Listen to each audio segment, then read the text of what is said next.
नवीन घडामोडी पाहण्यासाठी आपल्या बारामती झटका या यूट्यूब चॅनलला सबस्क्राईब करा व बेल आयकॉन दाबा, म्हणजे ताज्या घडामोडी आपणापर्यंत पोहोचतील।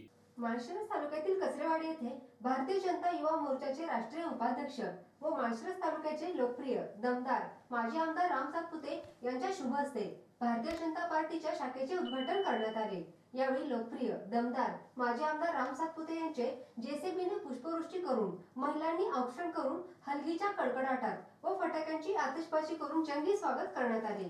यावेळी उत्साहपूर्ण व आनंदी वातावरणात कचरेवाडी शाखेचे उद्घाटन संपन्न झाले। यावेळी भारतीय जनता पार्टीच्या विविध पदाधिकाऱ्यांसह लोकप्रिय दमदार माजी आमदार राम सातपुते यांच्यावर प्रेम करणाऱ्या कार्यकर्त्यांसह ग्रामस्थ मोठ्या संख्येने उपस्थित होते। यावेळी बोलताना जय मल्हार क्रांती संघटनेचे जिल्हाध्यक्ष काकासाहेब जाधव बोलताना म्हणाले, आज कचरेवाडी येथे भारतीय जनता पार्टी शाखा उद्घाटनाच्या कार्यक्रमाच्या निमित्तानं आपण सर्वजण एकत्र आलेलो आहोत।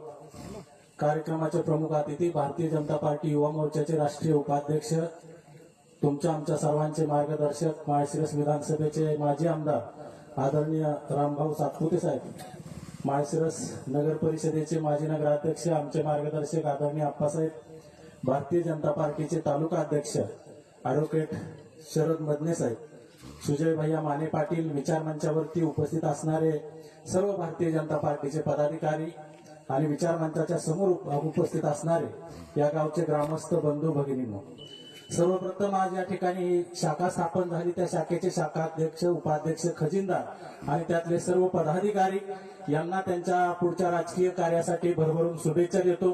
त्यांच्या हातून समाजाचं चांगलं कार्य, चांगलं काम व्हावं, तसंच भारतीय जनता पार्टीचा विचार, भारतीय जनता पार्टी घराघरापर्यंत पोहोचवण्याचं काम त्यांच्या हातून घडो याच सदिच्छा या ठिकाणी देतो।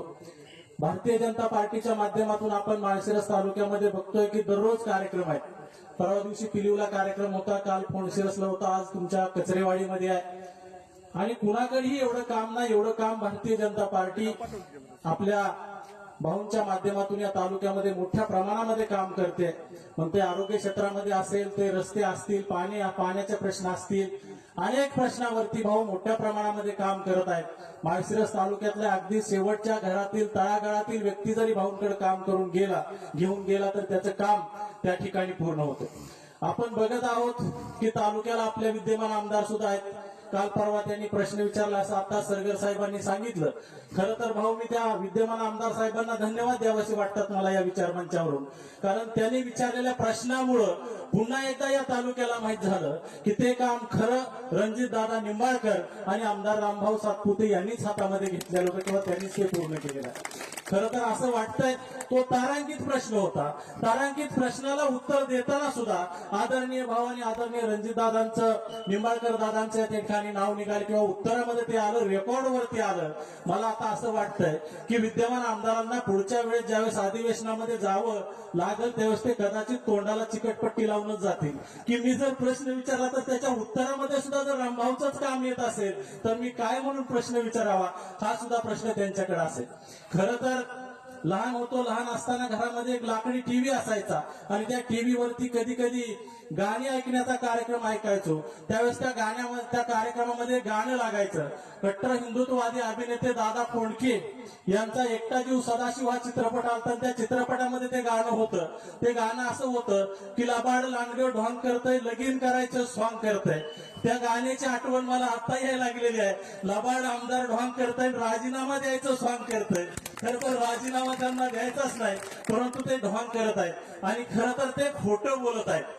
खोटं का बोलत आहेत तर त्यांनी सांगितलं होतं आम्हाला 5 जानेवारीला मार्कडवाडीला उद्धवजी ठाकरे साहेब येणार आहेत, 10 जानेवारीला राहुल गांधी आणि केजरीवाल येणार आहेत, 23 जानेवारीला दिल्लीला निवडणूक आयोगाकडे राजीनामा देणार आहे, 25 जानेवारी निवडणूक आयोगासमोर धरणे आंदोलन करणार आहे, 19 फेब्रुवारीला मार्कडवाडीतून शिवजयंतीनिमित्त मार्कडवाडी ते मुंबई मंत्रालय असा लॉंग मार्च करणार आहे। काहीच नाही झालं। मला वाटतंय भविष्यामध्ये ज्यावेळेस एमपीसीच्या माध्यमातून आमच्या विद्यार्थ्यांना एखादा प्रश्न विचारला जाईल की महाराष्ट्रातला सर्वात जास्त खोटं बोलणारा आमदार कोण, तर कदाचित विद्यमान आमदाराचं नाव घ्यावं लागेल। अशी परिस्थिती आज आमच्या तालुक्यावरती आलेली आहे। त्यांना या विचार मंचाच्या माध्यमातून मला सांगावं वाटतं, तुम्हाला लोकांनी निवडून दिलंय, तुम्ही चांगलं काम करा. कदाचित तुमचंही नाव महाराष्ट्राच्या राजकारणामध्ये घेतलं जावं, परंतु ते तसं करत नाहीत, सतत खोटं बोलत आहेत आणि इथल्या जनतेची दिशाभूल करत आहेत. मला राजकारण कळतं, राजकारणामध्ये रणनीती डावपेच म्हणून कधी कधी खोटं बोलायचं असतं, पण इतकंही खोटं बोलायचं नसतं की त्याच्यामध्ये काहीच खरं नाही, सगळंच खोटं.